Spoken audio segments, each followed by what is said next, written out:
troisième chose, Rémi me demande, je n'ai pas donné le secret du chou rouge en salade. Alors, c'est vrai que c'est la saison.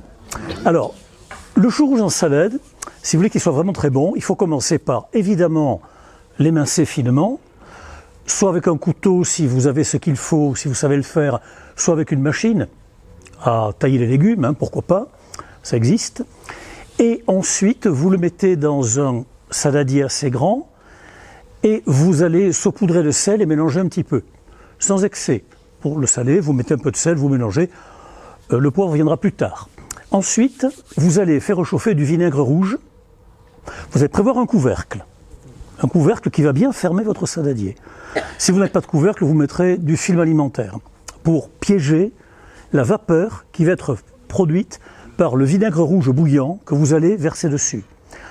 Alors combien? Pas beaucoup, pas beaucoup. Il faut de quoi arroser votre chou, si vous voulez, pour qu'il... les cuisiniers disent qu'il faut le faire humer.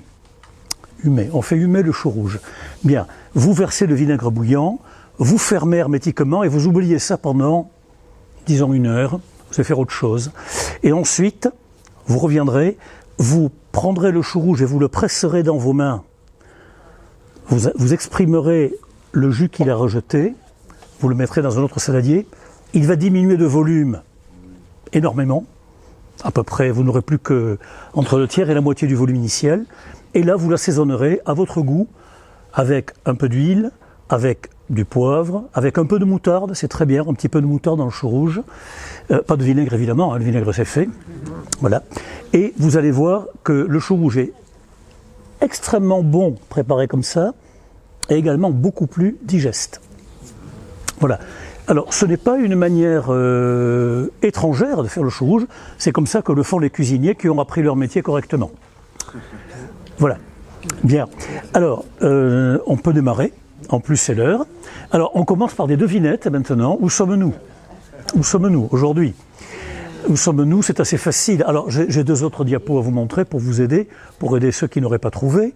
Alors là, nous avons un pays qui se partage entre la forêt, des forêts extraordinaires, enfin une région, disons, pas un pays, une région, qui se partage entre une forêt extraordinaire et des pâturages. Des pâturages. Quand c'est tout ce qui n'est pas forêt est pâturage, et tout ce qui n'est pas pâturage est forêt, grosso modo. Bien. Ensuite, alors, un plateau granitique en altitude dans lequel il y a de la neige plusieurs semaines par an, l'Aubrac. L'Aubrac, ça aurait pu être le Livradois. Ça aurait pu être le Livradois, ça se ressemble énormément, en sachant que le Livradois est peut-être plus varié dans les paysages que l'Aubrac, peut-être. Bon, c'est équivalent. Et ensuite, toujours. Alors, voilà, un publicitaire inspiré a dit que cette région était un grand plateau de fromage. C'était bien trouvé, même si on n'aime pas la pub, comme c'est mon cas. Et puis, bien sûr, la chaîne des Puys, nous sommes en Auvergne. Et pour le confirmer, eh bien, un pays où il y a de magnifiques, vraiment magnifiques églises romaines, très belles par leur architecture, qui est très particulière, belles également par leur état de conservation. Elles ont été bâties en granit, donc au bout de 800 ans, ça n'a pas bougé. Et c'est superbe. Pour ceux d'entre vous qui, comme c'est mon cas, aiment l'art roman, l'Auvergne vaut le voyage, sans aucun doute, parce que ça c'est Saint-Nectaire, qui est une des plus belles églises romanes d'Auvergne, mais il y a également des cathédrales, il y a des toutes petites églises, tout est très beau, et en général la statuaire est très belle, ce qui n'est pas du tout le cas dans beaucoup d'autres endroits où l'art roman est intéressant. Voilà, donc nous allons en Auvergne.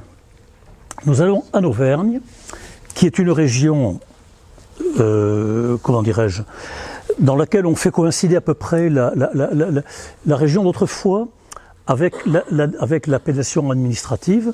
Bon, pas depuis que ça a été fusionné avec Rhône-Alpes, parce que je ne sais pas comment ils s'y retrouvent, ça n'a rien à voir, absolument rien.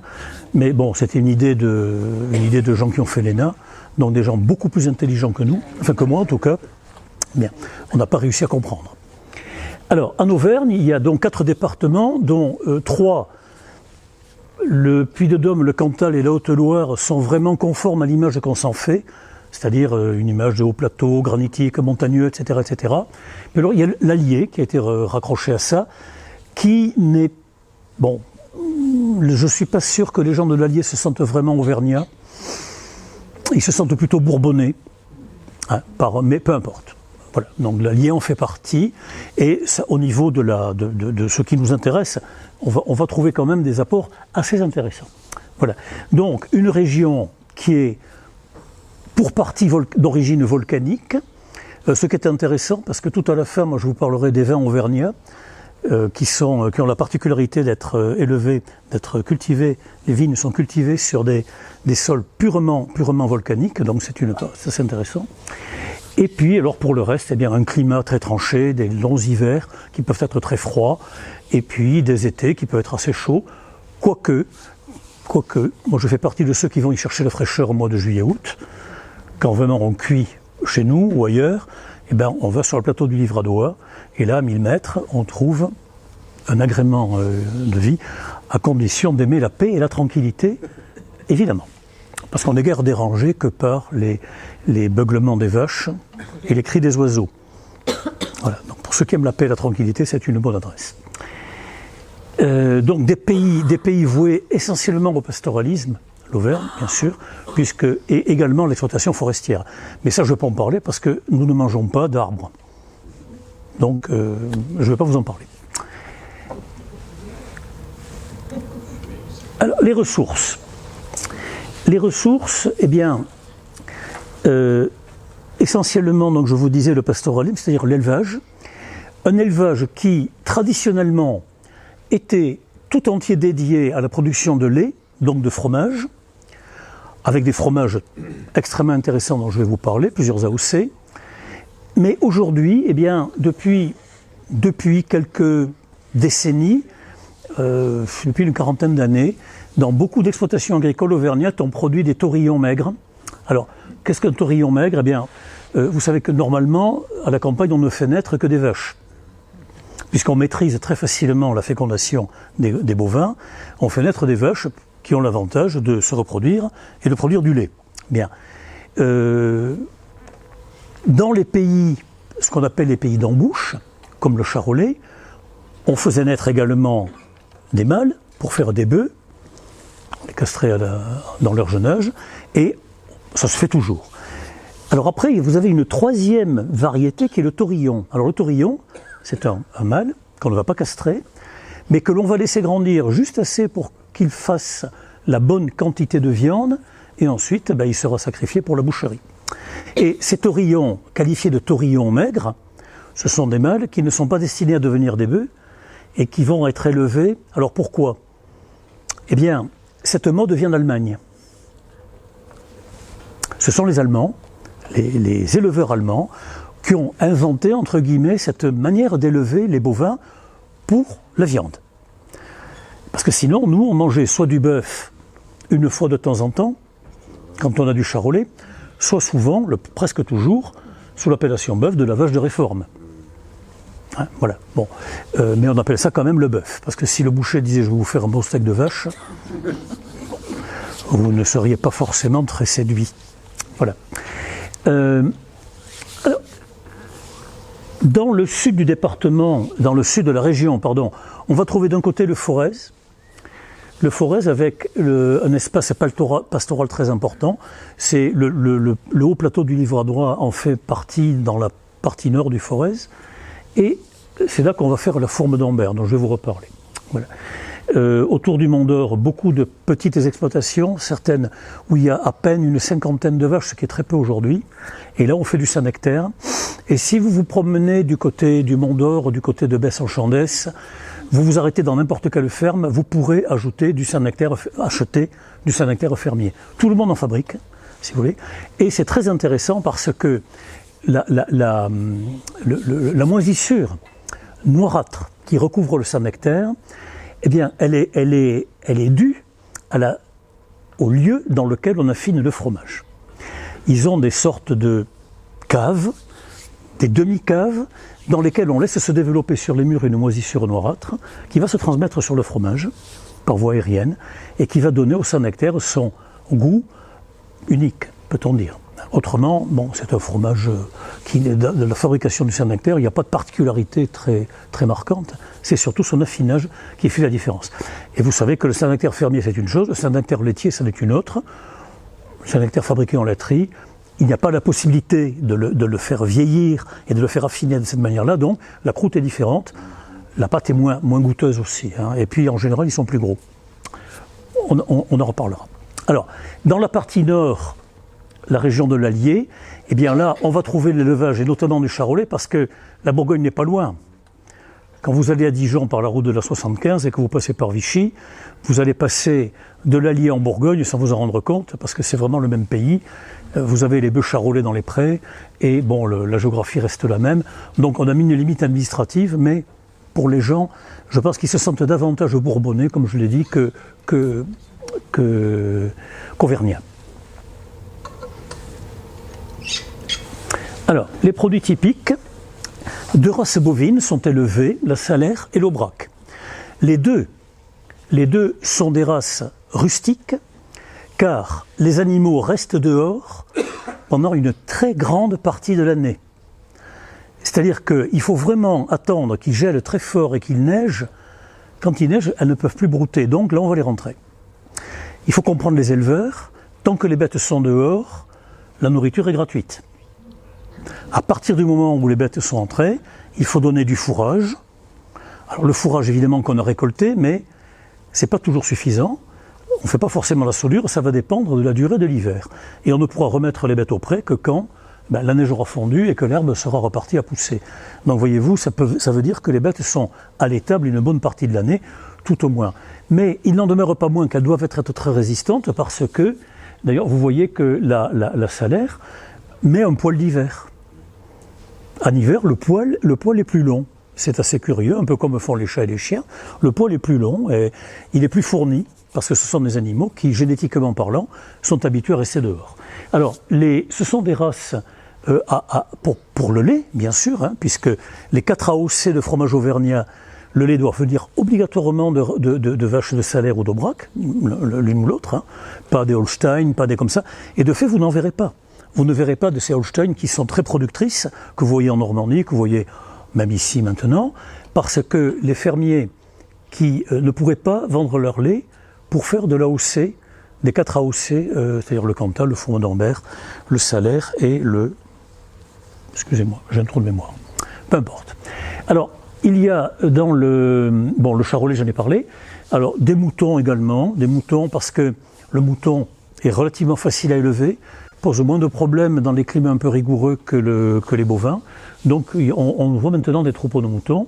Des porcs bien sûr, avec des élevages de qualité qui vont permettre d'obtenir en Auvergne une charcuterie qu'on peut qualifier d'exceptionnelle. Là aussi je vous en reparlais, mais c'est vraiment l'endroit où il faut acheter la charcuterie, c'est en Auvergne.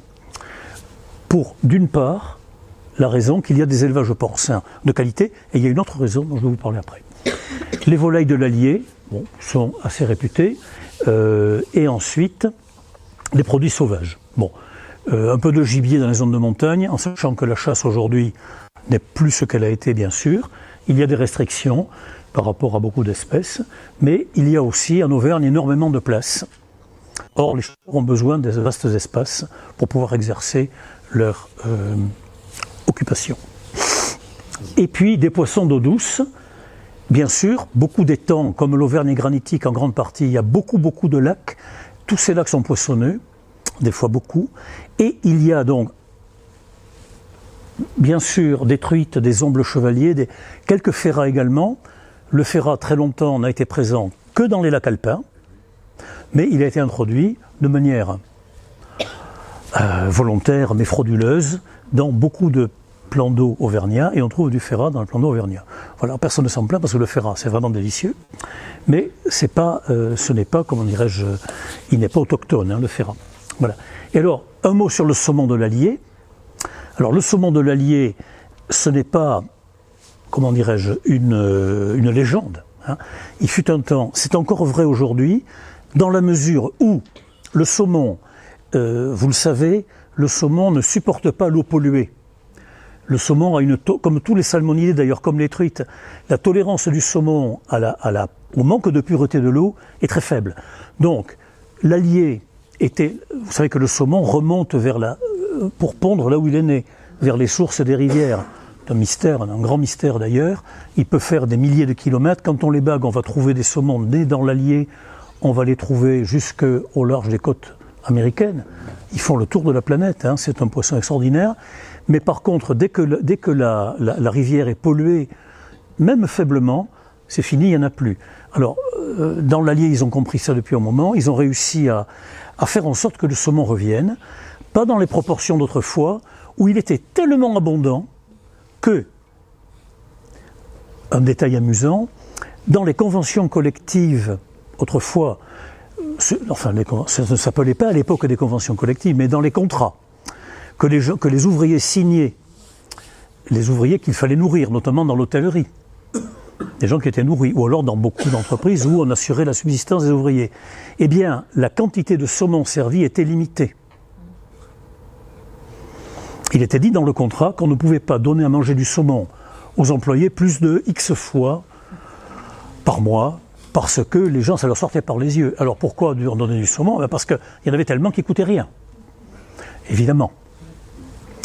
Bon, c'est fini, parce qu'aujourd'hui, le saumon de ligne d'eau douce, le saumon d'élevage que je vous recommande d'éviter, pour des tas de très bonnes raisons, qui est fait dans les élevages, notamment dans les pays nordiques, mais pas seulement, eh bien, ce saumon d'eau douce coûte aujourd'hui très très cher quand vous en trouvez. Mais ce n'est pas le même produit, de toute façon. C'est pas le même produit. Voilà. Alors, ce saumon de l'Allier, on en reparlera un petit peu quand on va voir les recettes. Et puis des champignons, bien sûr, quand ils veulent bien pousser. Ce qui n'est pas le cas tous les ans. Alors, revenons sur la charcuterie. Ce qu'il y a de très très très bon en Auvergne, c'est pas tant la charcuterie par elle-même que la salaison. Je vous ai déjà dit la différence entre salaison et charcuterie. La charcuterie, c'est tout ce qui a fait l'objet d'une cuisson. À l'époque médiévale, on ne parlait pas de charcutier, mais de charcuitier. Charcutier, d'abord en deux mots, puis en un seul mot, et ensuite charcutier devenu charcutier. Il y a deux i qui sont tombés, et donc le charcutier est devenu charcutier. Voilà. Alors, dans l'art, dans le métier du charcutier, il y a deux choses. Il y a tous les produits qui font l'objet d'une cuisson, à un quelconque moment, et ceux qui restent crus, parce qu'on les a simplement salés. En Auvergne, les salaisons sont... Alors, dans la salaison, vous avez quoi? Vous avez essentiellement les jambons, les saucissons secs. Les saucisses sèches, à la perche, etc. Voilà.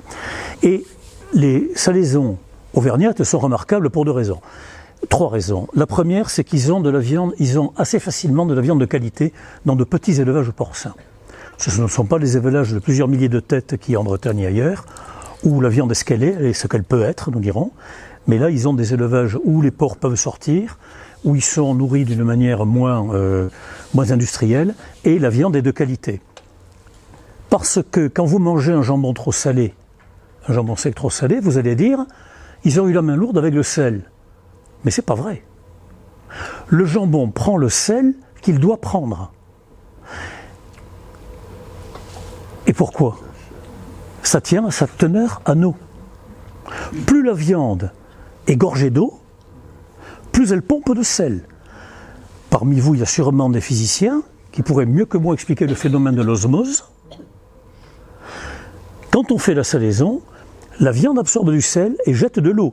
Si un jour vous vous amusez à saler un jambon, eh bien vous mettrez sur une grille, parce que l'eau qui est au fond du récipient, quand c'est fini, le jambon a perdu autant d'eau qu'il a absorbé de sel. Donc si vous mangez une salaison trop salée, c'est qu'au départ la viande était gorgée de sel. D'eau. Excusez-moi. Parce qu'en même temps, je pense, moi je fais des confits comme vous tous les ans, c'est pareil.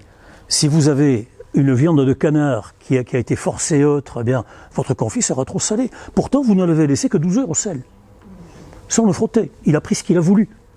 Donc, si vous voulez, à partir du moment où la viande est de qualité, c'est-à-dire que la viande n'a pas été forcée à l'élevage, il y a bien des manières de produire une viande très riche en eau, toutes plus mauvaises les unes que les autres par rapport à notre santé, mais voilà. Donc, il y a donc de la viande de qualité. Deuxièmement, il y a le savoir-faire des professionnels. qui rentrent en ligne de compte, énormément de petits artisans. Vous trouvez très facilement, vous arrêtez chez un charcutier en Auvergne, dans un village, vous dites c'est vous qui faites le jambon, oh oui, c'est moi qui le fais. Vous en achetez, c'est vrai. On vous rendez compte que c'est bon. Puis troisièmement, ça sèche en altitude. Et ça sèche mieux. Parce que plus vous montez, plus l'air est sec. Voilà. Il est connu que la charcuterie nous, on connaît ici la charcuterie de la Montagne Noire du côté de Toulouse. Mais pourquoi ? La Montagne Noire, elle a rien de particulier. Si ce n'est qu'on fait sécher un peu plus haut. C'est tout. Voilà les 3 raisons qui font qu'on trouve de la bonne salaison en Auvergne. Et alors après, on trouve aussi de très bons pâtés, etc., bien évidemment.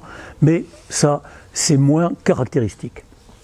Alors, les jambons secs bénéficient d'une IGP, comme le jambon de Bayonne, une indication géographique protégée, qui correspond à la qualité de la viande et aux caractéristiques de la salaison et du séchage. Les boudins aux châtaignes, alors ça c'est une spécialité de l'Auvergne. Ils mettent des châtaignes dans le boudin, ça se fait, à ma connaissance, ça ne se fait pas ailleurs que là, même en Ardèche, je ne pense pas qu'ils le fassent. Les andouillettes, alors de l'andouillette on en fait un peu partout, c'est vrai. Et les gratons. Alors les gratons, on connaît ici, on sait les faire. Les gratons, c'est quelque chose d'assez transversal, mais on en mange de fort bon chez eux. Alors dans les fruits et légumes, on va trouver, alors je vais vous dire, les framboises. Moi, je vais en Auvergne tous les ans pour faire une cure d'air, mais pour que mon épouse puisse cueillir des framboises à foison et faire de la confiture. Parce qu'une année où il n'y a pas eu de confiture de framboise, c'est une année qu'on marque d'une pierre noire dans le calendrier. Il faut que nous fassions la confiture de framboise. Alors je participe à la cueillette, pour éviter d'avoir trop de remarques. Parce qu'étant donné que j'en mange, il est légitime que je cueille. Voilà. Et donc on va cueillir des framboises. L'an dernier, nous étions à la Bourboule vers le 10 juillet, il y avait des framboises partout. La Bourboule, c'est 840 mètres. Ensuite, quand on a fini de racler à la Bourboule, on monte à Saint-Bonnet-le-Bourg à 1000 mètres sur le Livradois, et là, reframboise, il y en a partout. Puis des bonnes, toutes petites, des bonnes, voilà. C'est long à cueillir, mais ça donne un très bon résultat. Alors donc les framboises en pagaille, on les cherche chez nous. On les cherche. Je ne dis pas qu'il n'y en a pas, mais on les cherche. Alors que là-bas, il y en a partout. Un peu comme dans le Jura, si vous voulez. C'est peut-être parce que la courbe annuelle des températures est plus favorable. Peut-être. Voilà. Alors, des érelles, on trouve assez facilement des érelles, même si nous les consommons peu. C'est le nordique qui consomme des érelles parce que c'est assez acide, mais on en trouve facilement. Des myrtilles, évidemment, évidemment. Et puis alors les mûres, bien sûr, enfin des mûres, vous verrez, il y en a partout. Des prunes, des poires et des cerises noires, une variété de cerises toutes noires que l'on trouve assez facilement en Auvergne et pas ailleurs. Bien. Alors, les cultures maraîchères dans l'Allier et aussi dans la plaine de la Limagne, du côté de Clermont-Ferrand. Et puis surtout la lentille verte. La lentille verte. Qui mérite bien la haute réputation dont elle bénéficie.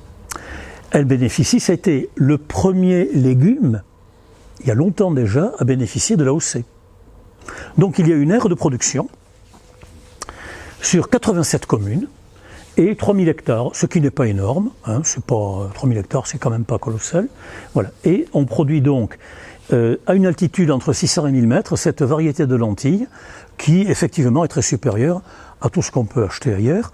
Et j'en profiterai pour vous déconseiller d'acheter des lentilles qui ne soient pas cultivées en France.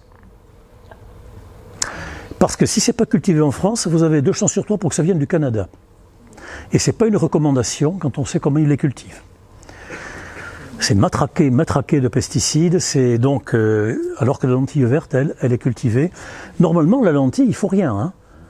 Ceux d'entre vous qui ont des acquaintances à la campagne, demandez aux gens que vous connaissez qui cultivent, la lentille, on a besoin de rien mettre. C'est un peu comme le blé noir. Il ne faut rien. C'est pas la peine. Ça, c'est pas sujet aux maladies, et donc on n'a pas besoin non plus d'amender le sol. Donc il vaut mieux acheter et consommer de la lentille verte. Voilà. En 96, donc, l'INAO a donné le label à la lentille verte du Puy. Voilà. Quand on cherche un petit peu, mais on se rend compte qu'il y en avait déjà à l'époque où les Romains ont envahi le pays. Donc c'est quelque chose qui semble être très très ancien dans la culture. Et vous savez qu'il est très très bon de manger des lentilles. C'est excellent. c'est riche en protéines. Je vois Brigitte qui sourit. En fer, oui, parce que nous avons une nutritionniste parmi nous, riche en fer. Comme toutes les légumineuses d'ailleurs, il faudrait que l'on en mange 2 ou 3 fois par semaine, je crois, hein, pour être sûr de bien se porter. Hein, voilà, parce qu'il y a un apport protéique très intéressant, et puis des sels minéraux, du magnésium, etc. etc. Voilà. De la même manière que si vous avez besoin de calcium, c'est du chou qu'il faut manger. Parce que les yaourts ne servent pas à grand-chose, en dépit de tout ce qu'on pourra vous dire, les yaourts ne servent pas à grand-chose.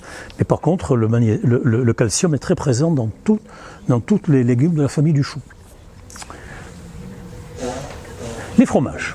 Alors, le Saint-Nectaire fermier, je n'y reviens pas. La fourme d'Ambert, qui est un fromage à pâte persillée, comme le roquefort. Alors, comment fait-on pour avoir le bleu? Comment fait-on pour avoir le bleu? Ben, on fait comme un roquefort.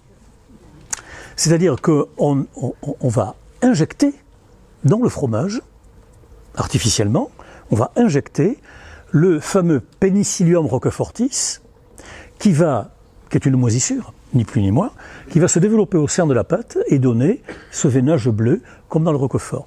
Alors, dans le roquefort, à l'origine, on aura l'occasion d'y revenir, mais comment faisait-on? Comment s'y prenait-on? Eh bien, on prenait du pain brûlé que l'on faisait moisir. Du pain brûlé, carrément, qu'on avait laissé cuire jusqu'au moment où il était marron foncé, et on le remouillait et on le faisait moisir. Dans ce qu'ils appellent les fleurines. Les fleurines, ce sont ces caves de Roquefort où circule l'air, parce que ce sont des caves calcaires, l'air y circule, et donc, spontanément, le pain moisissait, et devenait, il augmentait de volume, il devenait tout vert. Et on utilisait cette moisissure, hein, pas très ragoûtante à la voir. Quand vous visitez des caves à Roquefort, on vous montre, hein, pour injecter dans le fromage.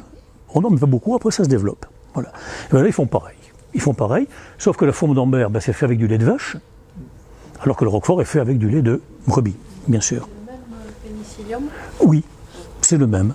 C'est le même, et ça doit être le même, parce que on ne fait pas tout à fait ce qu'on veut avec les bactéries dans le domaine alimentaire. Hein, voilà. Ensuite, vous avez la fourme d'Ambert, le Cantal. Alors, on le trouve on peut l'avoir sous 3 formes. On peut avoir du jeune, pour ceux qui aiment le fromage qui a encore le goût de lait, si vous voulez. Hein, c'est pas déplaisant. Entre deux, et puis le Cantal vieux, qui est très facile à trouver là-bas, un peu plus difficile à trouver chez nous. De l'entre-deux, on en trouve, hein, qui lui, alors, va avoir sous la croûte un bon doigt d'épaisseur, si vous voulez, de pâte qui a été attaquée par les moisissures extérieures. Alors, c'est très bon. Il y a des gens qui le jettent, à mon avis, ils ont tort, parce que c'est très très bon. On peut même manger la croûte. Elle n'est absolument pas toxique. Hein. Maintenant, c'est très fort en saveur, bien sûr. Et ces 3 formes de Cantal. Alors, le Cantal est un fromage qui est très recommandé par les nutritionnistes parce qu'il n'a pas subi de cuisson. C'est un fromage à pâte crue, hein, si vous voulez, qui fait l'objet d'un affinage assez long. Et à l'occasion, vous pouvez, notamment à l'Aïole, vous pouvez visiter une fabrique de Cantal, la fabrique des jeunes agriculteurs auvergnats, qui est à l'Aïole, et ça se visite très facilement. Ils font de très bons fromages. On le visite ça tous les jours en saison. C'est très intéressant. Ensuite, le bleu d'Auvergne, bien sûr. Alors, le bleu d'Auvergne. Et enfin, la tome fraîche. Ah, quelqu'un m'a dit il n'y a pas longtemps qu'on en trouvait ici, mais moi je n'ai pas vu. Il m'a pas dit où. J'aurais dû être plus curieux.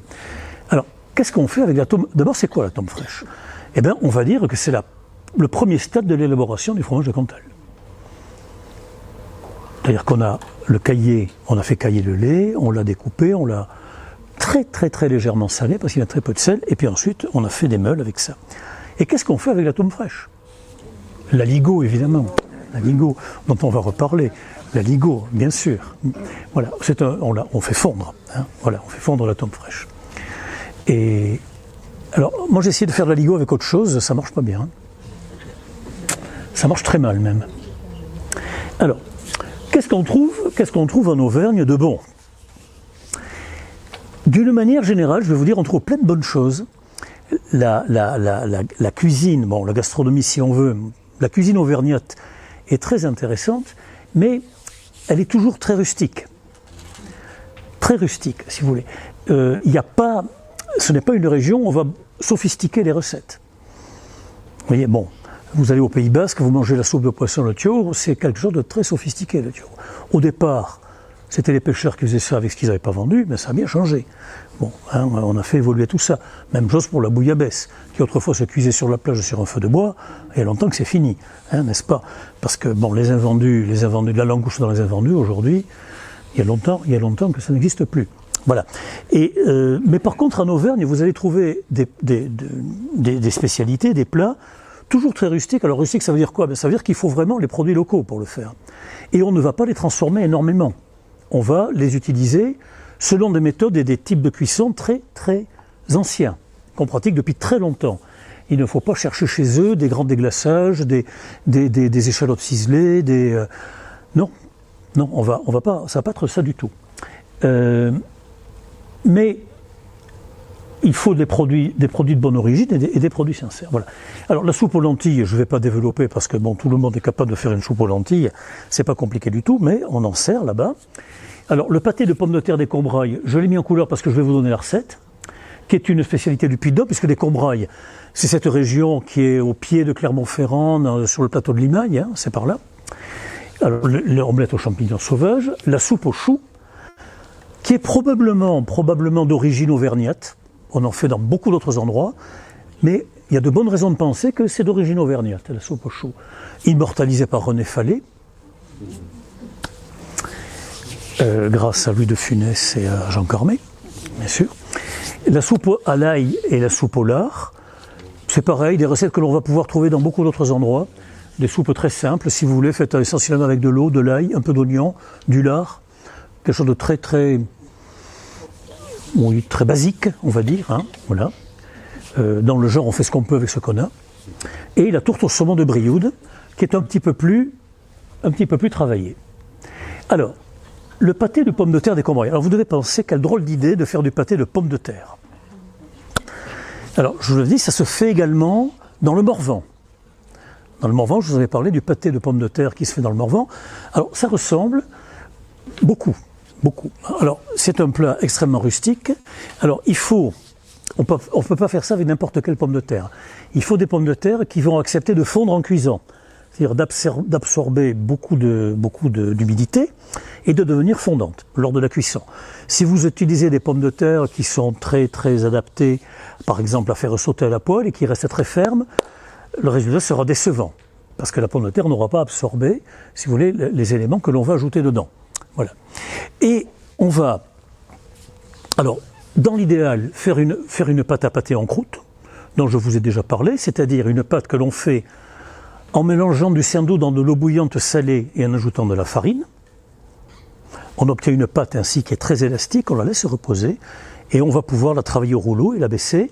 Elle a cette particularité qu'elle n'absorbe pas l'eau, elle reste sèche en cuisant, même quand vous avez un élément humide à l'intérieur. Si on n'en a pas, on prend du feuilletage, le résultat est moins bon. On peut couper la poire en deux, utiliser la pâte à pâté pour faire le corps de la tourte et utiliser le feuilletage pour mettre par-dessus.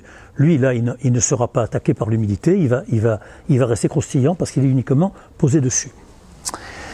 Les pommes de terre taillées en lamelles, pas forcément bien fines, dans la pâte, et on va faire des couches avec du vieux Cantal, un Cantal bien affiné. Pommes de terre, Cantal, pommes de terre, Cantal. Il faut assaisonner un petit peu parce que le Cantal n'est pas un fromage très salé, poivré. Et on va ensuite, avant de fermer la tourte, on va mettre de la crème fraîche, qui bien sûr avec la chaleur va diffuser, va venir imprégner les pommes de terre, ça va se mélanger avec le fromage. Si la pomme de terre veut bien fondre un peu, vous imaginez tout de suite que le résultat peut être très intéressant. Et il va en sortir un plat rustique évidemment, hein, pommes de terre, pâte à pâté en croûte, roboratif, mais on sait qu'en Auvergne il fait froid, qu'on est souvent cultivateur, donc on a besoin de reconstituer les forces qu'on a perdues en travaillant, n'est-ce pas? Et on va avoir... alors, là-bas, ils le servent souvent avec la frisée au lardon, j'ai vu. Voilà, donc ça fait un plat bien sympa, qui peut faire un dîner très... Oui. On laisse un trou au milieu. Oui, ben oui, parce que comme il y a beaucoup d'humidité, on fait un trou, et ce petit trou, comme il est, vous savez, en cuisine, c'est comme quand on bricole, il se passe toujours des tas de choses fâcheuses. Hein.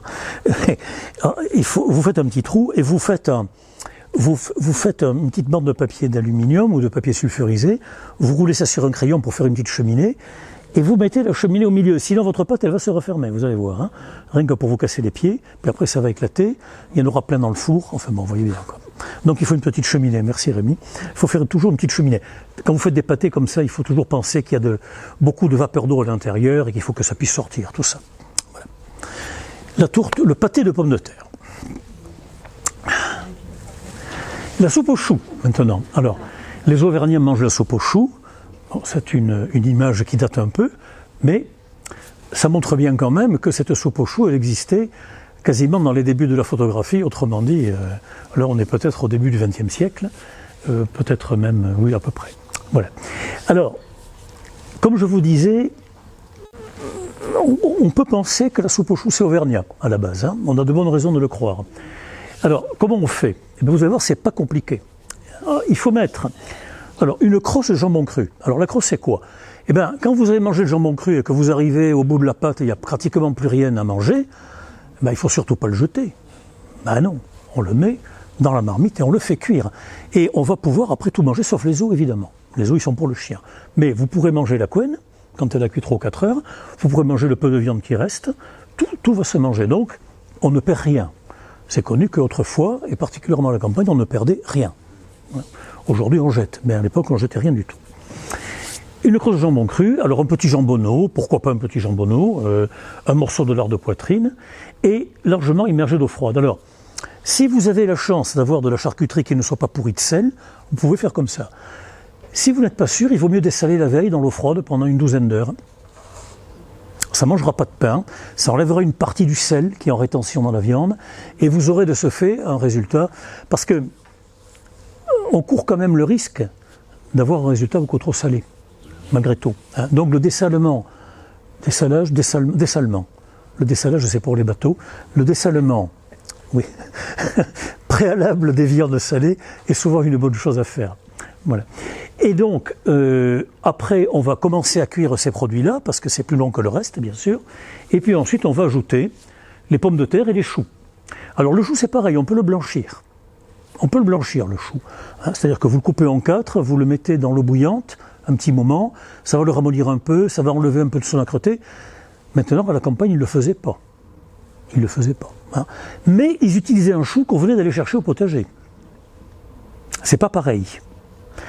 Si vous avez un jardin, et si vous cultivez des blettes, et si vous allez chercher des blettes pour les cuire et les manger, eh bien vous n'aurez pas du tout la même chose que quand vous avez des blettes que vous avez achetées au marché qui avaient été coupées 48 heures avant.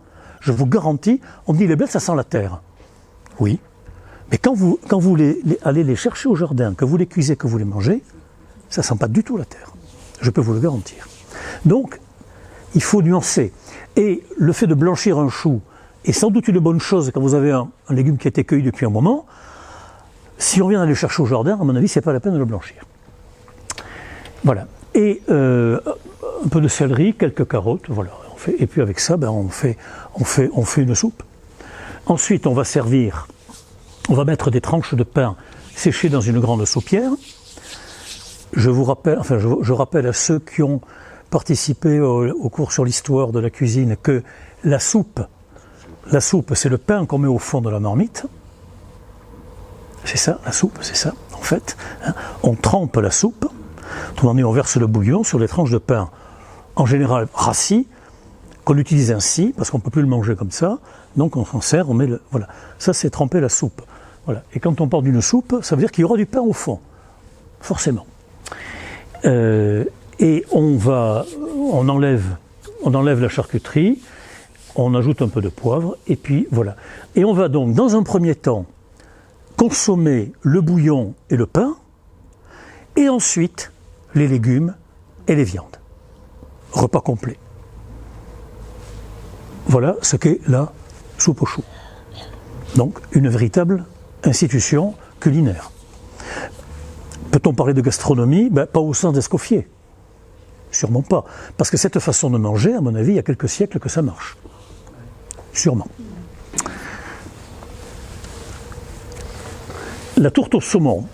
Alors, un peu plus de raffinement. La tourte au saumon, qui était extrêmement abondante dans le haut cours de l'Allier, voilà. Et comment fait-on une tourte au saumon? Eh bien, il vous faut du saumon, bien sûr, en filet pour on retire les arêtes, c'est très facile. Hein. Vous savez qu'avec une pince, comme une pince à pâtisserie ou même une pince à épiler, vous pouvez retirer les arêtes. Il suffit de passer la main sur le filet de saumon et vous allez sentir la tête de chaque arête. Et là, on ne les voit pas forcément, elles sont translucides. Et vous passez et vous les retirez une après l'autre, c'est très facile. Comme ça, vous avez un filet où il n'y a plus aucune arête. Voilà, c'est une petite astuce. Bien. Des mousserons, quand on en a, sinon des champignons de Paris. Mais eux faisaient avec des mousserons, traditionnellement. Un peu d'échalote, un peu de beurre, un peu de vin blanc, et puis persil, ciboulette. Et de la pâte brisée, salée et poivrée. Alors, la pâte brisée va être... On va faire une abaisse que l'on va mettre dans un moule, un peu haut, comme un genre de moule à génoise, hein, si vous voulez. Alors, l'idéal, bien sûr, c'est les moules dont le tour est amovible. Ça, c'est l'idéal, parce que ça vous garantit que vous n'aurez pas d'ennui à démoulage. Mais on peut également cuire ça dans des moules en terre. À ce moment, on servira dans le moule, on coupera et on servira dans le moule. Hein, voilà. C'est comme ça qu'on faisait autrefois.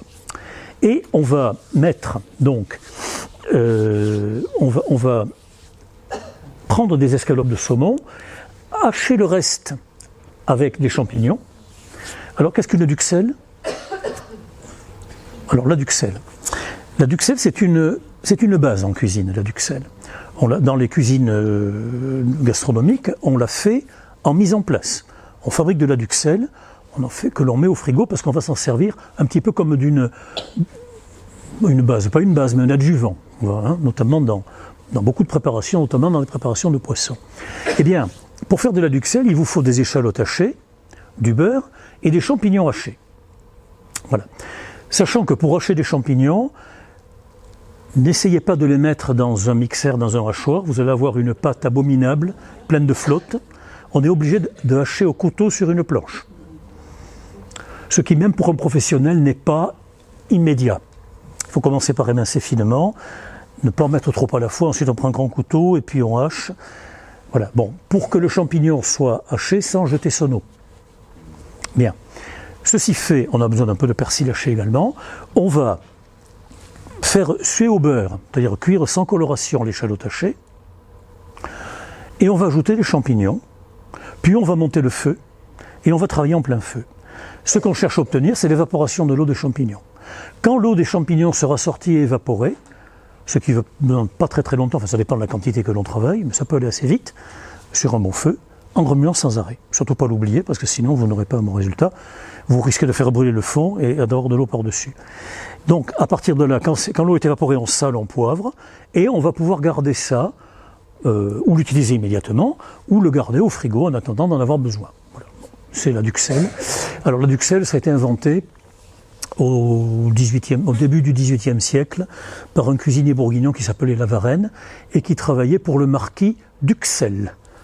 U-X-E-L. Et alors pour honorer son maître, il avait inventé ce hachis de champignons qui servait de base pour faire des farces. Quand le patron lui a dit « mais c'est très bon ça, comment ça s'appelle ?» Monsieur, c'est la duxelle. Voilà. C'est absolument vrai, c'est historique. Bien. Donc, on va constituer la tourte, si vous voulez, avec cette farce faite de saumon haché au couteau, mélangé avec la duxelle de champignons, et on va alterner avec les lames de saumon.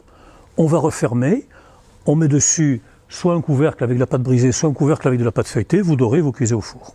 Voilà. La tourte de saumon, qui est un produit, comment dirais-je, une recette qui se pratique encore bien de nos jours. Voilà. Alors, dans les plats principaux maintenant, la truite au lard, qui n'a rien de particulier si ce n'est que l'on va faire cuire une truite meunière après l'avoir enrobée de bardes de lard. Bon. Enfin, poitrine de porc salée plutôt. La potée dont je vais vous parler, le chou farci en potée, variante, les tripous d'Aurillac, et enfin on terminera avec l'aligot. Alors, la potée auvergnate. La potée, c'est la vedette.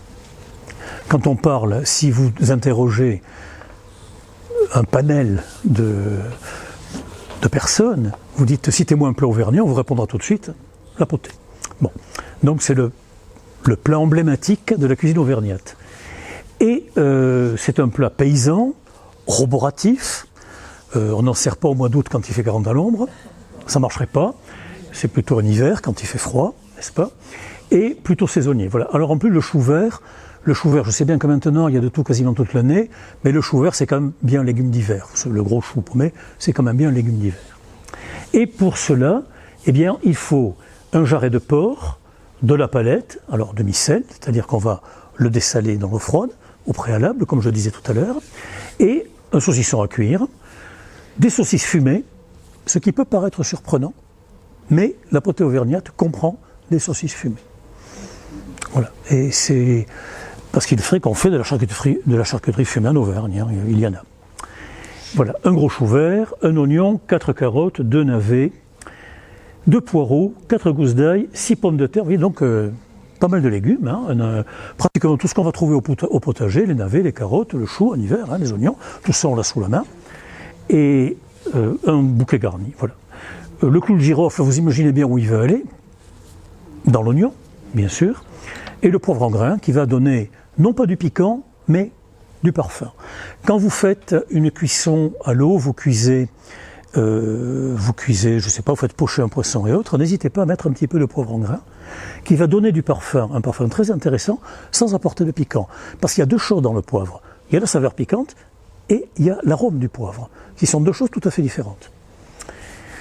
Alors, comment on s'y prend? Eh bien, là, on va faire blanchir le chou, dessaler les viandes et blanchir le chou, et ensuite, on va commencer par cuire les viandes pendant 1h30, 2 heures, parce que bien évidemment, le temps de cuisson des viandes est beaucoup plus long que celui des légumes. Donc, si vous mettez tout au départ, les légumes seront embouillis depuis un moment, alors que la viande ne sera peut-être pas encore cuite. Donc, il faut étager un peu les choses et pré-cuire en quelque sorte les viandes. Voilà. On démarre à l'eau froide, on écume soigneusement, ça c'est important. Quoi que vous fassiez en cuisine, quand vous démarrez à l'eau froide, il faut retirer l'écume. C'est quoi l'écume? Eh bien, ce sont des protéines qui sont sorties de la viande et qui vont emprisonner, en se coagulant, tout un tas, ce que les cuisiniers appellent des impuretés, tous ces petites, j'allais dire cochonneries, qui vont troubler le bouillon par la suite. Hein. Un bouillon bien écumé est toujours plus limpide. Et en général meilleur. L'écume, quand on la laisse se remélanger, donne parfois un goût qui n'est pas forcément très agréable. Donc on écume soigneusement et on ne sale pas, bien sûr, surtout pas de sel. Hein. Voilà, le sel va être apporté par les viandes. On ajoute les légumes entiers, les poireaux en botte, les carottes entières, les navets entiers, les pommes de terre également. Vous laissez tout ça entier parce que ça doit être servi comme ça, n'est-ce pas? Et ça sera, comment dirais-je, si vous les coupez en petits bouts, vous risquez d'avoir des légumes qui se défacent en fin de cuisson. Voilà. Et les poireaux bien attachés en botte, parce que sinon ils vont s'échapper, vous allez en avoir partout, et au niveau du service, ça ne sera pas facile. Voilà. Bien, on ajoute à la fin ce qui est le moins long à cuire, à savoir les pommes de terre et les saucisses fumées, que l'on peut blanchir également. Ce n'est pas une mauvaise idée, quand vous utilisez la charcuterie fumée, de la blanchir. Eau froide, porter à ébullition, refroidir. Parce que le goût de fumée est parfois un peu puissant et un peu dominateur. Donc, c'est pas une mauvaise idée de blanchir. Quand vous faites de la choucroute, c'est pareil. Hein. Moi, la saucisse de Montbéliard, les gendarmes, la saucisse de Morteau, je les blanchis même souvent 2 fois. Sinon, je me fais engueuler. Parce que ma femme n'aime pas trop le goût du fumé.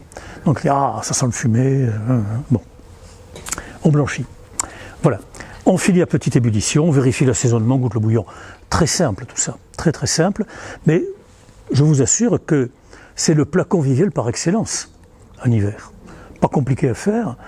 Et vous mettez ça sur la table, il est rare que, bon, à moins d'avoir affaire à des gens habitués aux 3 étoiles Michelin et qui ne mangent que des mets très délicats en levant le petit doigt, ça va plaire. Ça va plaire. Le chou farci. Alors, c'est un peu différent. On en fait chez nous, du chou farci. On en fait ici. Pas de façon d'ailleurs très différente de ça, mais en Auvergne, c'est souvent proposé dans les restaurants où on fait de la cuisine régionale. Voilà. C'est de la cuisine ménagère, incontestablement. C'est-à-dire que c'est le plat un plat qui se fait dans les familles. Alors, ça a quoi de ménager? Eh bien, ça vous permet d'utiliser tous les restes de viande. Vous avez fait un rôti de veau, il en reste 2-3 tranches. Un rôti de porc. Il vous reste un petit peu de ragoût, de quelque chose. Tout ça va hacher, va aller dans la farce. Vous savez, est-ce que vous avez vu, ça vous fait rigoler, est-ce que vous avez vu la pièce de Marcel Pagnol qui s'appelle Cigaloun? Personne n'a vu Cigaloun? Ah, quel dommage. Il l'avait donné à la télévision avec Galabru qui joue le rôle de Cigaloun. Alors, Cigaloun, c'est un cuisinier très compétent qui a travaillé sur les bateaux, il a travaillé à Paris, dans les grands restaurants, etc. Toute sa vie, il en a bavé. Il ne peut plus voir les clients en peinture. Il ne supporte plus les clients.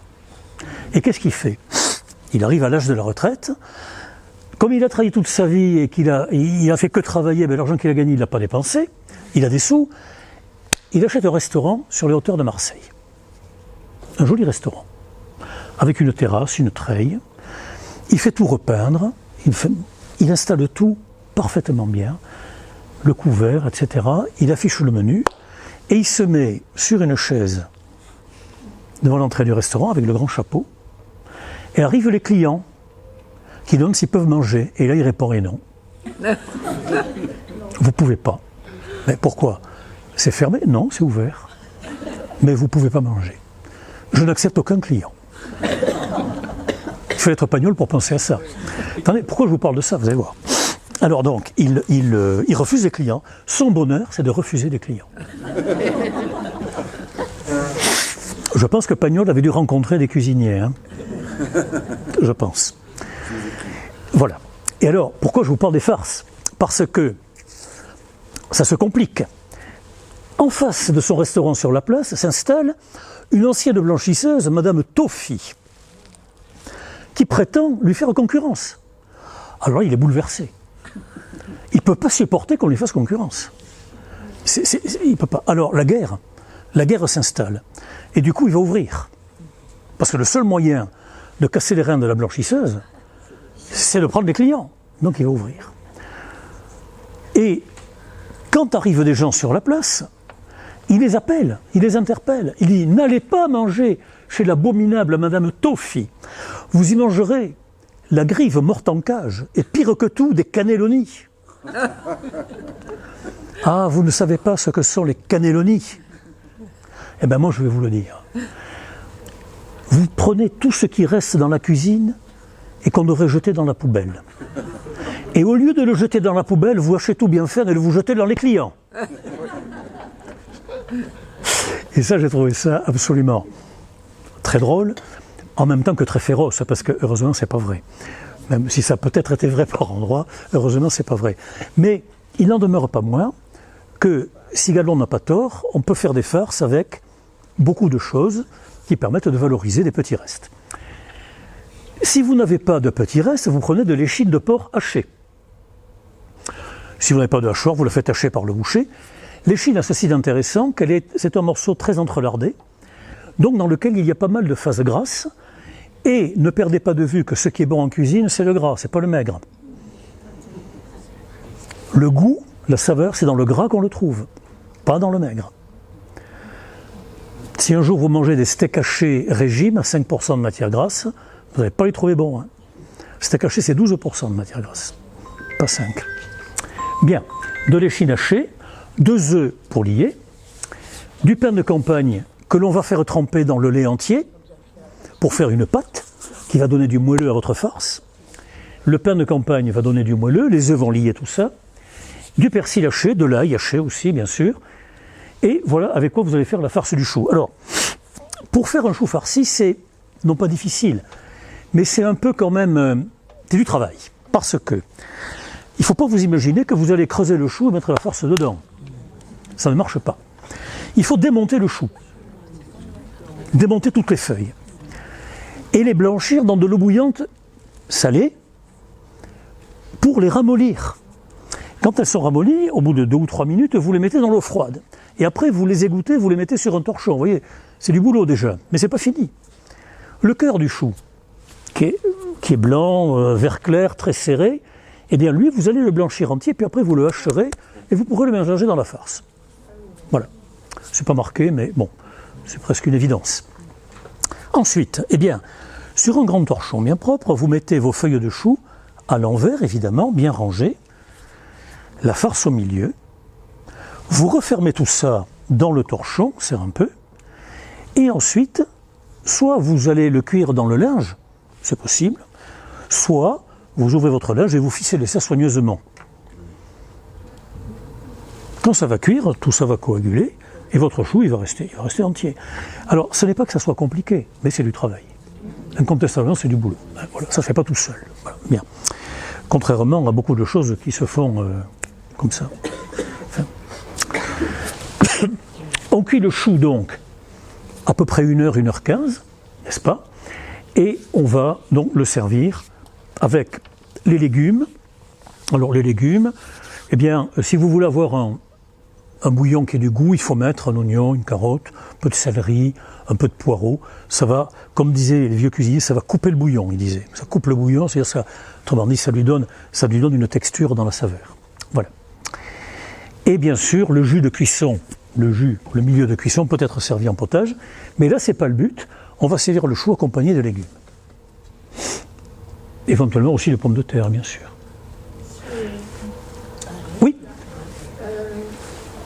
Moi, quelquefois, je fais du chou farci et je le sers avec une sauce tomate fraîche. Oui, bien sûr. Oui, ça se fait. Alors, ce que je dis là, je le dis sans aucune note péjorative, c'est vraiment la cuisine ménagère. Ma mère le faisait. Elle servait toujours une sauce tomate avec ce qu'on appelait, on appelait ça le farci chez moi. C'était même pas le chou farci, c'était le farci. Et en général, elle faisait ça le samedi. En général, c'était le plat du samedi, le farci. C'était ça au pot-au-feu. Voilà. Oui, la sauce tomate, oui, bien sûr, oui. Mais la sauce tomate, c'est une base en cuisine, en fait. On faisait dans les cuisines autrefois de la sauce tomate en mise en place et on s'en servait. On ne servait pas une friture en cuisine gastronomique sans une sauce tomate à part. Toujours. Ça faisait partie de la bonne manière de servir. C'est peut-être des anciens procédés. Alors, le tripou d'Aurillac, c'est très bon pour qui aime les abats et qui peut en manger. Il ne faut pas avoir d'acide urique, parce que sinon c'est déconseillé.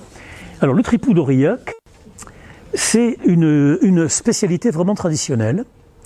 Et vous voyez, autrefois, c'était tellement traditionnel que pendant que les dames allaient à la messe, les messieurs restaient au bistrot, ils mangeaient le tripou en buvant du vin blanc. Pour se mettre en appétit. Ça ne les empêchait pas de manger à midi ensuite, non, bien sûr. Voilà. Et donc, il y a une longue tradition, à telle enseigne qu'il y a un petit village qui s'appelle Thiézac, pas loin d'Aurillac, et là, il y a le festival du tripou, où beaucoup de cuisiniers, même d'amateurs, de dames, de messieurs, des ménagères, des cuisiniers amateurs viennent, et il faut un concours à qui aura fait le meilleur tripou. Alors il y a un jury qui déguste, n'est-ce pas, puisqu'il y a une confrérie. Enfin, vous voyez bien, c'est une animation très intéressante. Et le tripou, alors c'est vraiment des tripes parce que il faut savoir que c'est une paupiette de panse dans laquelle on met de panse de veau ou d'agneau dans laquelle on met des tripes qui ont été cuites longtemps au bouillon, qu'on a émincées. On a fait une farce, si vous voulez. C'est des abats farcis d'abats. Et ensuite, on va cuire ça. Alors, on va cuire ça au four, en cocotte, avec un peu de vin blanc, un peu de tomate, un jus de veau, peu importe. Hein. Le tout, c'est que ça cuise très longtemps parce que c'est long à cuire. Hein, voilà. Et donc, tout ça bien assaisonné, évidemment, avec de la girofle, de la muscade, un pied de veau pour gélifier, au moins 6 heures, parce que les abats, c'est très, très, très long à cuire. Très long. Et ça doit être très cuit. L'aligot. Ah, ça, c'est bon, ça, l'aligot. L'aligot. Alors, l'aligot, c'est quelque chose qui se fait encore d'ailleurs. Il y a une vidéo qui tourne sur Internet où on voit un éleveur qui fait l'aligot dans un buron sur un feu de bois. Il a du courage, hein, parce qu'il fait ça pour une trentaine de personnes dans un grand chaudron et avec une cuillère qui est... Et le gars, il est costaud, heureusement, parce que pour travailler ça, voilà, ça se faisait. C'est ce qu'on servait aux pèlerins, oui, traditionnellement. Alors, avec la tome fraîche, Évidemment, de la tome fraîche dans les bureaux, il y en avait toujours, puisqu'ils faisaient le fromage au fur et à mesure que le lait était récolté. Donc il y avait toujours de la tome fraîche. Et puis les pommes de terre. Alors les pommes de terre, qui sont de préférence des pommes de terre des berges, parce que si vous prenez une pomme de terre à chair ferme, vous n'aurez pas un aligot, ça ne va pas filer. Si vous voulez arriver à le faire filer, en vous le faisant travailler, il faut vraiment une pomme de terre dont la fécule va lâcher et qui va, comment dirais-je, qui va se mélanger intimement au fromage. Voilà. Il arrive des fois que la pomme de terre ne soit pas très complaisante et l'aligot ne file pas. On le mange quand même, mais bon. Voilà. Alors, on cuit les pommes de terre avec des gousses d'ail. En principe, les gousses d'ail, on ne les écrase pas avec les pommes de terre. C'est juste pour parfumer le bouillon, en principe. Maintenant, si vous aimez l'ail, le goût de l'ail cuit, faites comme vous voulez. Voilà. On va écraser donc les pommes de terre finement, et puis ensuite, on va ajouter un peu de crème fraîche, et on va mettre ça sur plein feu, et en travaillant à la spatule, on va ajouter la tome par petits bouts. Avant, il faut la couper en lamelles pour qu'elle se mélange plus facilement. Sous l'effet de la chaleur, elle va fondre, bien sûr, et puis le fait que vous travaillez, ça va donner de l'élasticité, non pas au fromage, mais à la pomme de terre. C'est pas tellement le fromage qui élastifie, c'est la pomme de terre.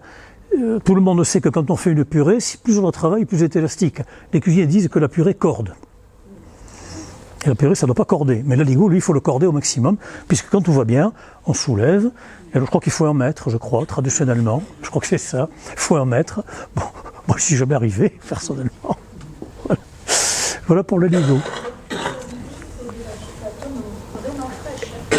Oui. On fait un ligo avec une école qui a 24-48 heures. Oui, alors c'est peut-être pour ça que moi, avec celle que je ramène d'Auvergne, j'ai de la misère. C'est pour ça que c'est dur d'en trouver ailleurs. Oui. Oui. Et ce que vous dites, c'est maintenant, vous voyez, je comprends un peu mieux, parce que moi, j'en ramène, quand on va en Auvergne, j'en ramène toujours, parce qu'on adore ça. Et bon, je mets ça au frigo, évidemment, et puis j'en amène 1 kilo ou 1,5 kg, et puis je prends par 400 ou 500 grammes pour faire, voilà. Et je me suis rendu compte qu'effectivement, j'ai beaucoup de mal à la faire filer.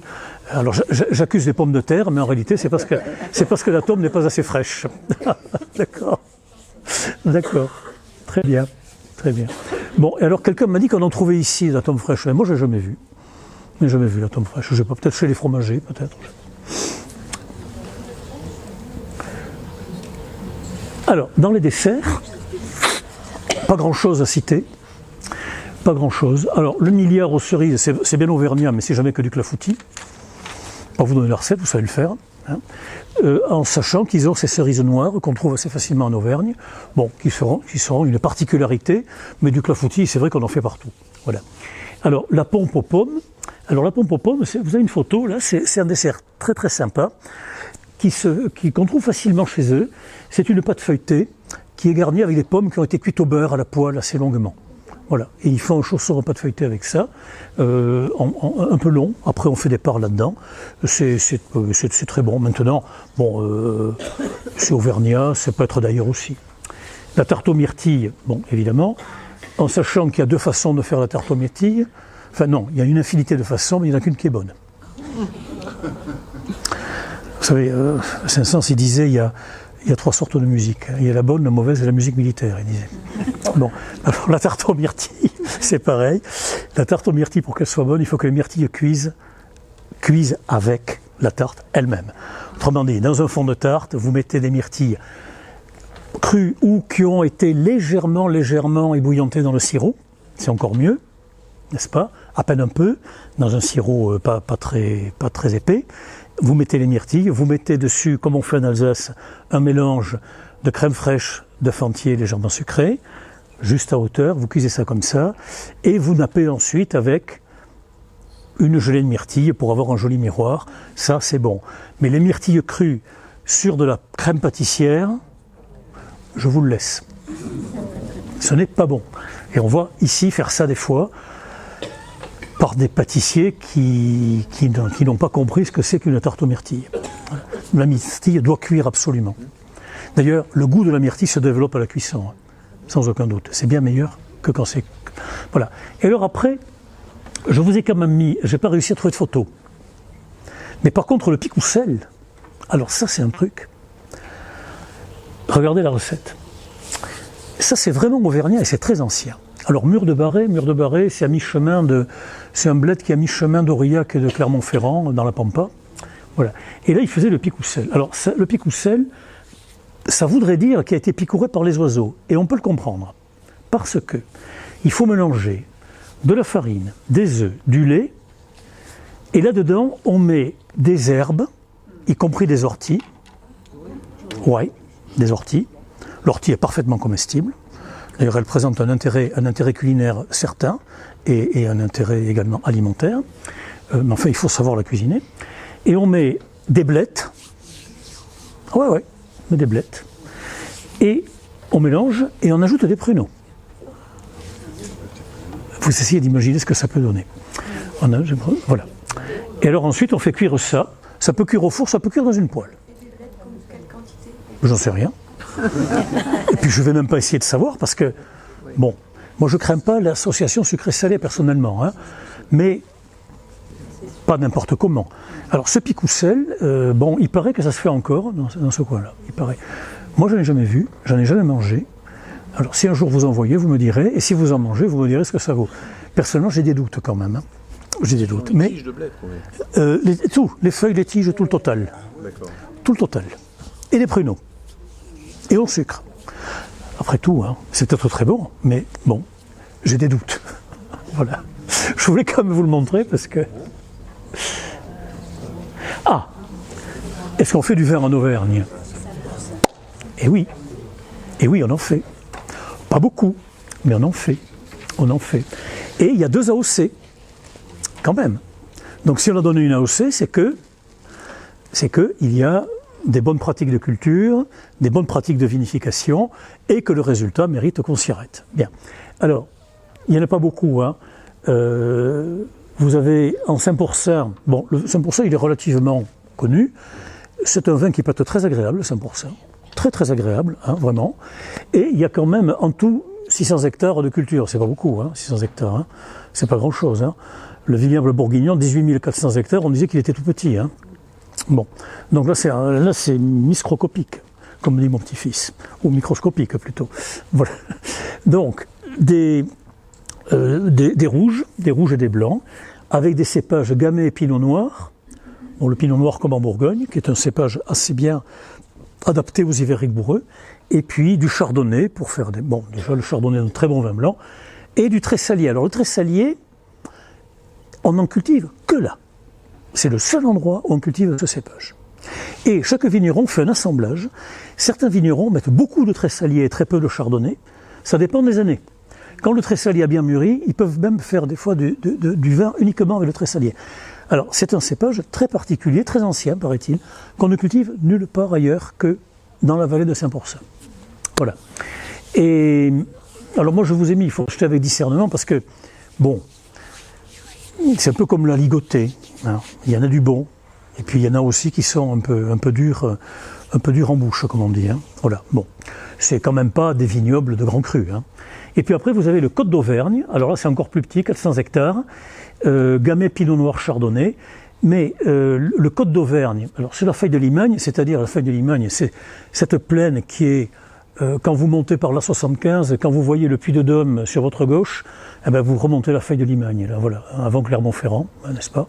C'est un endroit dans lequel le sol est purement volcanique, et dont la vigne pousse là-dessus. Et un de mes collègues et amis sommeliers disait que ce vin des Côtes d'Auvergne rappelle ce qui est cultivé sur les pentes du Vésuve. Le climat Christi, évidemment, c'est pas pareil, parce qu'il n'y a pas le même climat, si vous voulez, hein, beaucoup de soleil, etc. Mais le sol volcanique donne au vin un caractère très très particulier. Donc voilà, en Auvergne, on fait un peu de vin, et il est assez intéressant, on va dire. Voilà. Alors, est-ce qu'il y a des bonnes tables et des grands chefs en Auvergne? Il y en a. Les plus connus sont Régis et Jacques Marcon. 3 étoiles, Saint-Bonnet-le-Froid. Alors, pour tenir 3 étoiles à Saint-Bonnet-le-Froid... Il faut être connu. Ouais. Il faut être honorablement connu. Parce que ce n'est pas un endroit où on passe par hasard. C'est joli, hein? Mais c'est l'Auvergne. C'est l'Auvergne, c'est vraiment beaucoup la campagne. Hein, voilà. Et donc, cette table 3 étoiles, depuis longtemps, je dirais il y a bien 20 ans, qui sont côté 3 étoiles.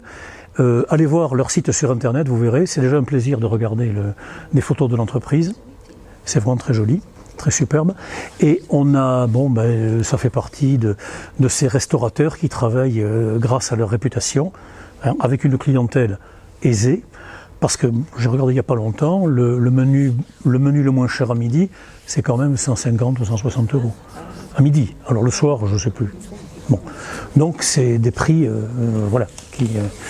Cela dit, voilà. Alors après, vous avez en 2 étoiles, il y a à Aumont-Aubrac. Alors même chose, Aumont-Aubrac. Comme on dit parfois, c'est un sacré port de mer. Hein, c'est Aumont-Aubrac, c'est la campagne en plein aussi. Et ben là, il y a quand même un certain monsieur Atrasi que je ne connais pas, qui a 2 étoiles. Alors, Sébastien Bras à la Gliole, la maison Bras, elle est archi connue. Michel Bras, le père, avait eu 3 étoiles dans son temps.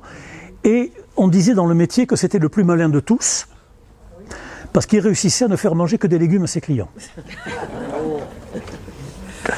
Bon, il n'y avait pas que des légumes. Mais enfin, la spécialité de Michel Bras, c'était les herbes, les herbes sauvages qu'il cueillait sur le Brac, etc. Les fleurs, les herbes.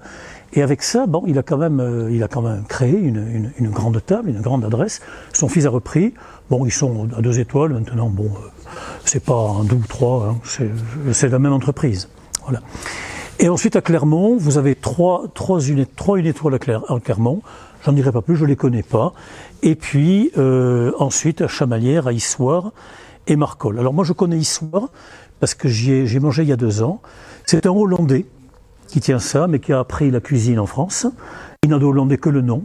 Et c'était une très très bonne table, donc qui est dans le centre du vieil Issoire. C'est une adresse intéressante. Voilà. Donc j'allais terminer avec l'Auvergne. Et vous avez peut-être des questions, des remarques, comme celle qu'a fait Madame sur l'atome, qui m'a beaucoup intéressé. Et donc je vous écoute. Sinon, on peut passer à la suite.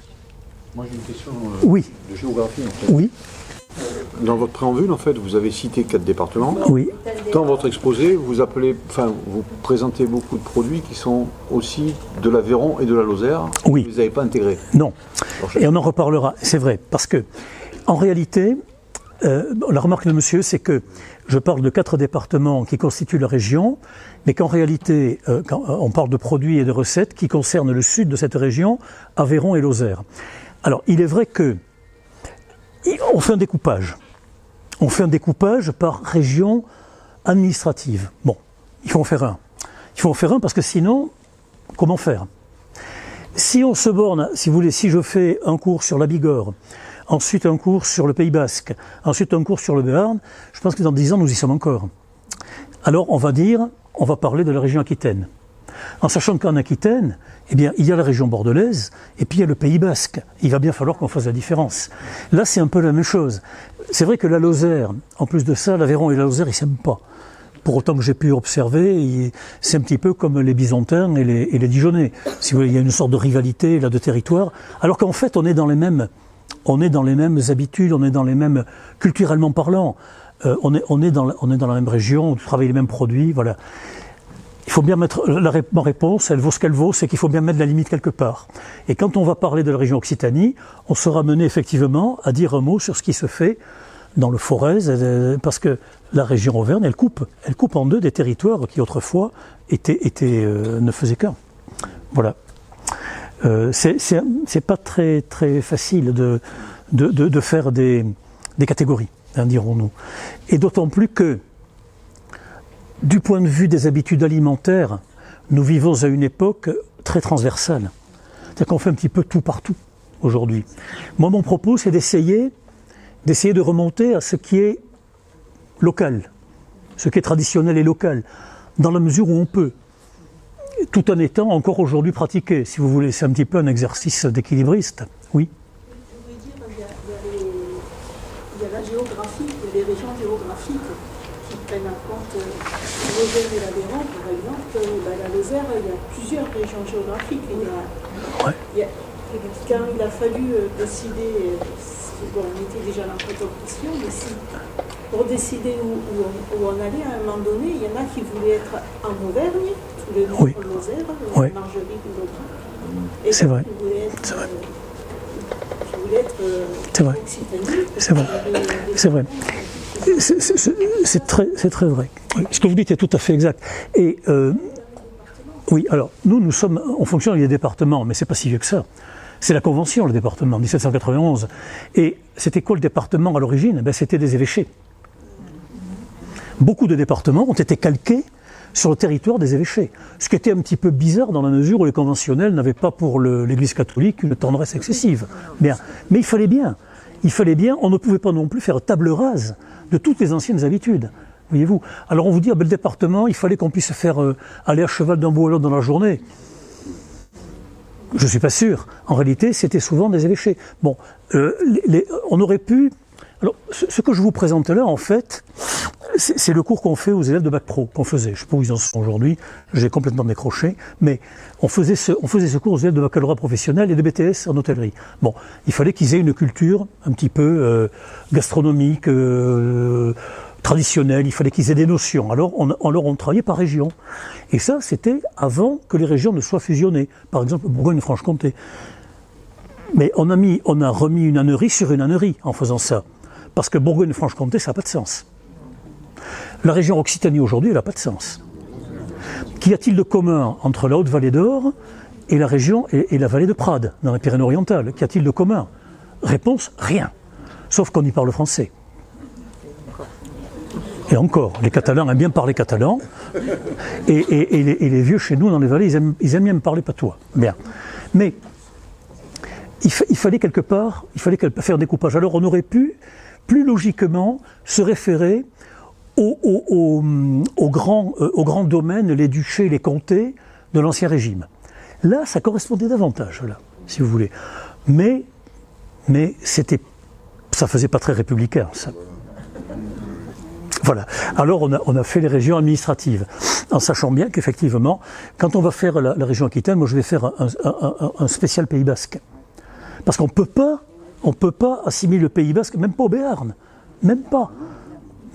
C'est pas la même région. C'est la Nouvelle-Aquitaine, hein, ça va jusqu'à... Oui, Poitiers, hein. n'en parlons même pas. Non. Mais même dans la région Aquitaine, On est oui. en Haute-Pyrénées, on est en Occitanie. Donc, Oui, oui. Oui. La cuisine locale et qui intègre notamment l'Aveyron et la Lozère et qui va jusqu'à Montpellier. Bien sûr, non, ça n'a pas de sens. Donc il faut qu'on essaie de faire de grouper un peu, bon, par rapport aux traditions, si vous voulez, par rapport à, voilà, bon, pour ce que ça vaut, voilà. Je vais, oui. Le salaire, Oui. la différence entre les plus salés, justement. Non, Non. pas du tout. Il est fait à salaire. Qu'est-ce qui fait ce différent? Eh bien, le terroir. Le terroir, tout simplement. Comme on est sur une AOC, donc le fromage va être élaboré avec du lait qui est collecté sur une aire géographique bien précise. Des communes, en fait. Il y a un nombre de communes qui est... bon. Et ça, c'est ce qui va déterminer la caractéristique du fromage. Parce qu'en fait, l'affinage peut se faire dans des caves d'affinage au même endroit. Mais le terroir n'est pas le même. Le terroir, ça a du sens. Regardez, dans le domaine du vin. Un vin de Nuit Saint-Georges, un vin de Saône-et-Loire, fait avec du chardonnay les deux, c'est pas le même vin. Qu'est-ce qui change? Le climat, un peu, c'est pas très loin. Le terroir, le sol, hein, voilà. Peut-être aussi les pratiques de viticulture, peut-être, mais c'est surtout le sol. Pour le fromage, c'est pareil. Vous voyez, il y avait... Oui. Les pâturages, oui, les pâturages, l'herbe. Ils sont très très riches au niveau floristique parce qu'il y a des plantes qu'on ne trouve qu'ici, voilà, qui viennent ou ailleurs dans le monde, mais dans des zones plus arctiques, on va dire, parce qu'il fait vraiment très froid. Et entre le sol et cette variété de fleurs et de pâturages, ce sont des pâturages permanents parce qu'il n'aboure pas, il recèle pas. C'est ça. Des choses. C'est ça. Je fais beaucoup. Hein. Oui, bien sûr. Et oui, ça dépend donc des végétaux. Les végétaux eux-mêmes vont dépendre du climat. de la nature du sol, et on peut comprendre qu'on ait des résultats différents. Mais le salaire, donc, c'est simplement l'aire de production, si vous voulez. Et alors, à ce propos, il y avait eu, alors il y a assez longtemps, c'est plus le cas maintenant, mais il y a une quarantaine d'années, les gens de Roquefort, les producteurs de Roquefort venaient chercher du lait dans les Pyrénées au Pays Basque. Et ils avaient le droit.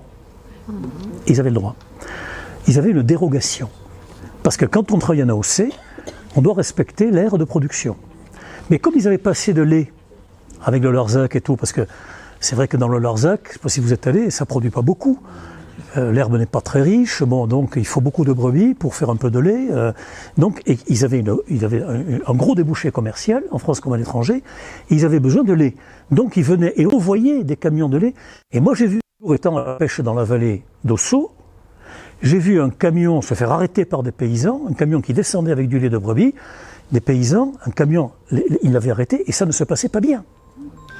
Je n'ai pas vu la suite, parce que bon, parti, mais parce que les paysans, si vous voulez, ne trouvaient pas normal que les gens de Roquefort viennent acheter le lait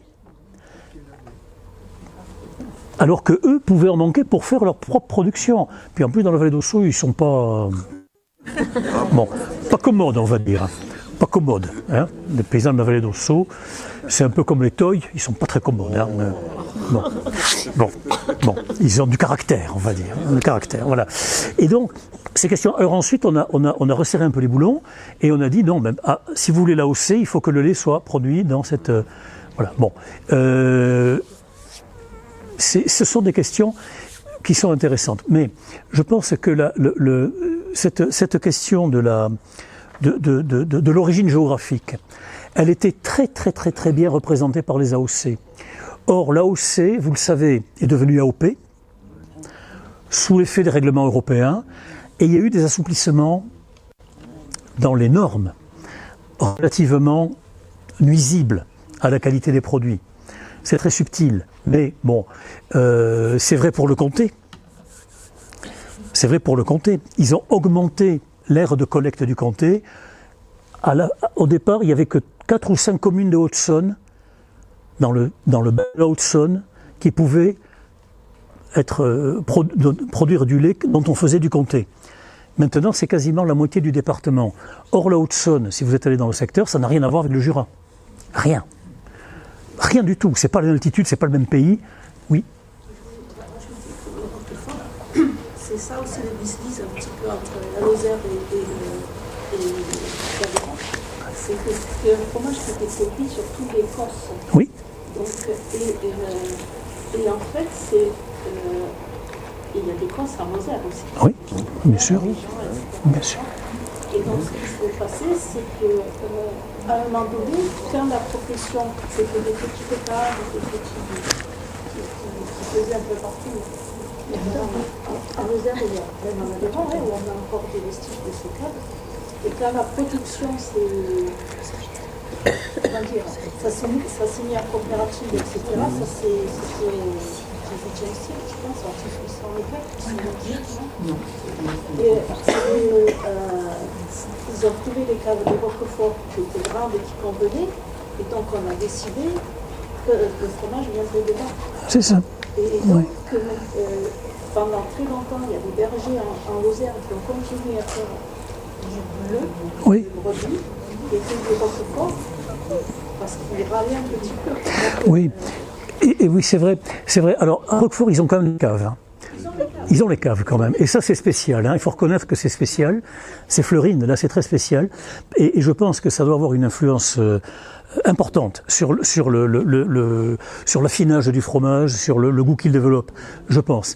Mais comment dirais-je, après, qu'il y ait compétition d'un endroit à l'autre par rapport à ces questions qui sont commerciales, en réalité, on peut le comprendre. Il y a des intérêts importants en jeu. Et bon, en Auvergne, ils sont très, très, très farouchement attachés à leur terroir, à leurs habitudes, si vous voulez. Et on peut comprendre, parce que quand vous avez des fermes, c'est très disséminé. Comme c'est un pays où on trouve de l'eau partout, les fermes sont très disséminées. Les villages sont petits et les fermes sont très, très disséminées. Donc les gens Imaginez un hiver, quand il y a de la neige et autres, ils vivent vraiment de façon très isolée, très très isolée. Et ça, c'est quelque chose qui a, je pense, des répercussions importantes sur la manière. Moi, c'est une région dans laquelle je me sens très bien, l'Auvergne, vraiment très très bien. C'est un beau pays. Ils sont encore pas trop pollués par le tourisme. Voyez-vous, ils ont réussi encore à, enfin, je sais pas jusqu'à quand, hein, mais ça devrait durer parce que, bon, si vous voulez, je vais, au mois d'août, je vous disais que je vais dans un endroit qui s'appelle Saint-Bonnet-le-Bourg. Le premier commerce est à 12 km. Il n'y a rien. Zéro. Rien. Il y a une scierie, il y a 2 paysans, une trentaine de maisons et un camping. Et un camping. Magnifique. À 1000 mètres d'altitude. On n'entend rien. Il n'y a pas de lumière parasite, on voit les étoiles la nuit, c'est extraordinaire. Et là, il y a juste un petit marché le jeudi. La municipalité a provoqué un petit marché le jeudi après-midi où viennent des commerçants qui vous permettent de vous approvisionner pour la semaine. Alors après, il y a le problème du pain, c'est ça. Alors il faut aller à 12 km. Voilà. Et voilà, ça c'est l'Auvergne. Et ça n'empêche pas qu'il y a à portée de voiture tout près de très bons restaurants où on mange super bien, pour pas très cher en plus, où on est bien reçu, mais voilà, il faut un peu la voiture quand même pour y aller. Bon, je vous dis pas ce qu'on fera la prochaine fois, c'est la surprise. C'est la surprise. J'hésitais entre 2, mais je crois que j'ai décidé. Voilà, je vous remercie. Merci à vous.